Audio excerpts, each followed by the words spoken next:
guys, kaninang mga 2 o'clock, galing kami sa Torres Farm. Ngayon, it was surprised na dinala kami ng mapa, na hindi kami doon sa pinaka main road ng ng General Trias, ng Gentry. Niliko kami sa Amadeo Road, which is 30 minutes from going to Tagaytay. At nadaanan namin dito ngayon yung farm ng lettuce, Rabis Farm. So guys, ito ngayon, kukuha ako ngayon, dadali ko sa Putukan kasi magano'n kami ngayon ng mag-Korean dinner mamaya kami. So, I have to get another. Kuya, ano ito? Ilang araw ito pwede masira? Ilagay ko sa tubig. So, wag mo ubusin, friend, kasi mamimitas di ako, friend. Kuya, pwede na to. O, diba? Fresh. Ito ngayon, ang gabi ito ngayon sa aking pork ham. Okay, sige na laglag. Diba? Okay, you have a lot of harvest.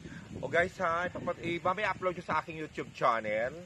At saka kapag nagustuhan nyo yung aking mga video, don't forget to click the button builder. And subscribe. Share and subscribe. My YouTube channel is John D. Lifestyle. So kayo guys, mga taga Manila, malapit dito, pumunta kayo dito sa Rabis Farm. Rabis Farm. Sa Rabis Farm. At kung gusto nyo bumili ng mga property dito, mura pa dito. Kuya, magkano ito per square meter ng mga farm? 3,000. Oh, imagine 3,000. If you have, pwede makuha ng mga 2,500. 2,000. Negotiable 2,000. May mga 2,000. Meron yan, friend. Tapos, ilang square meter ang pwede bilhin? Kami, may binibenta kami. Malaki, 4 hectares. Ay, di po, may kinakain pinakamaliit lang. Yung mga ganito lang. Oo, mga ilang, mga 500, 1,000. Para 1,000 lang ang meron niya tayo. Ganon. Naku, imagine guys, imagine, no? Kung pag nabibless ako, pwede ako bumili dito ng farm. Diba? It's a hobby.